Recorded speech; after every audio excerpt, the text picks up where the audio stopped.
বনি আমের গোত্রে সংঘর্ষ ছিল, অর্থাৎ আত্মঘাতী সংঘর্ষ। রাসূলুল্লাহ সাল্লাল্লাহু আলাইহি সাল্লামের নিকট এই সংবাদ পৌঁছিল।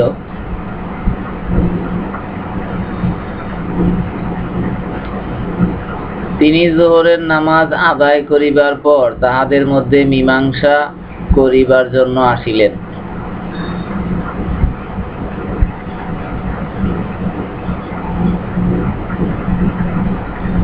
তিনি বিলাল রাদিয়াল্লাহু আনহুকে বলিলেন, যদি নামাজের সময় হইয়া যায় আর আমি আসিয়া না পৌঁছি,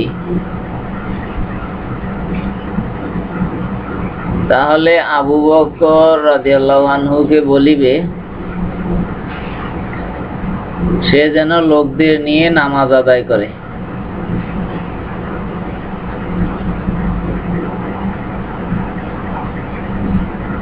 যখন আসরের সময় হইল, বিলাল রাদিয়াল্লাহু আনহু আযান দিলেন। তারপর ইকামত দিয়া আবু বকর রাদিয়াল্লাহু আনহুকে নামাজ আদায় করিতে বলিলেন।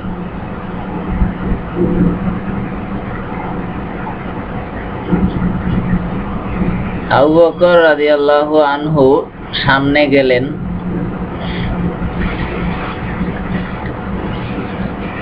হযরত আবু বকর সিদ্দিক রাদিয়াল্লাহু আনহুর নামাজরত অবস্থায় রাসূল পাক সাল্লাল্লাহু আলাইহি ওয়াসাল্লাম আসিলেন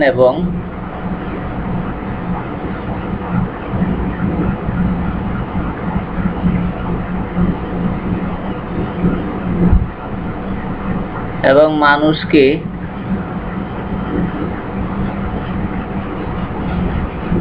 অতিক্রম করিয়া হযরত আবু বকর রাদিয়াল্লাহু আনহুর পিছনে দাঁড়াইলেন। অর্থাৎ হযরত আবু বকরের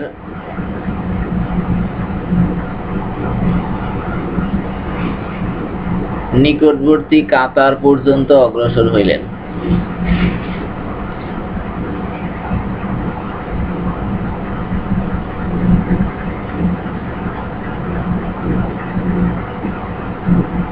হাদিস বর্ণনাকারী বলেন, লোকেরা হাত তালি দিল।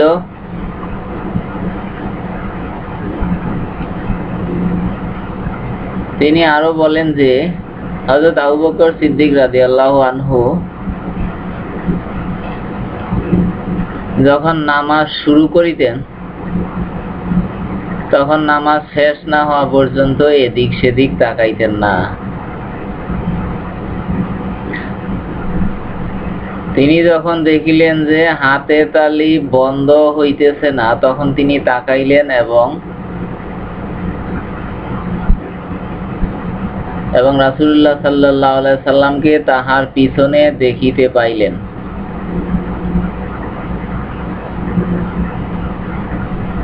রাসূলুল্লাহ সাল্লাল্লাহু আলাইহি সাল্লাম হাতের ইশারায় তাহাকে নামাজ পূর্ণ করিতে বলিলেন এবং যেভাবে আছেন সেইভাবেই থাকিতে বলিলেন।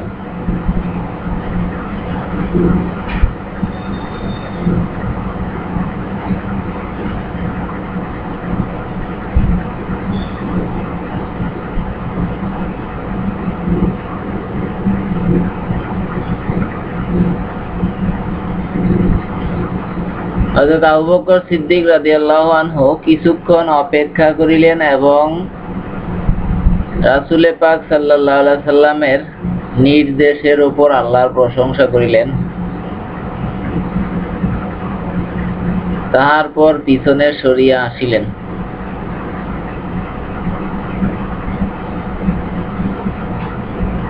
রাসূলুল্লাহ সাল্লাল্লাহু আলাইহি সাল্লাম এই অবস্থা দেখিয়া সামনে গেলেন এবং লোকদের নিয়ে নামাজ আদায় করিলেন।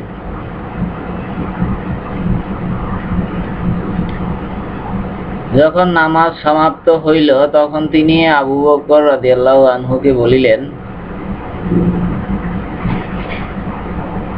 আমি যখন তোমাকে ইশারা করিলাম, তখন তোমায় কি জিনিস বাধা দিল যে তুমি নামাজ পূর্ণ করিলে না?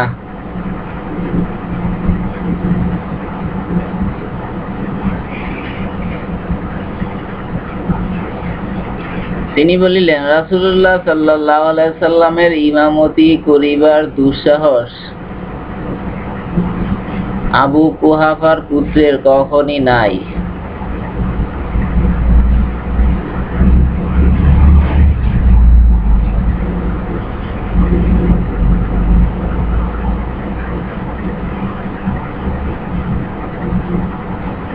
তারপর তিনি লোকদেরকে বলিলেন,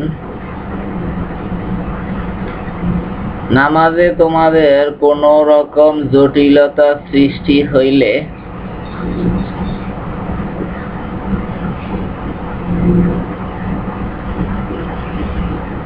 পুরুষরা সুবহানাল্লাহ বলিবে আর নারীরা হাতের ওপর হাত মারিয়া আওয়াজ করিবে।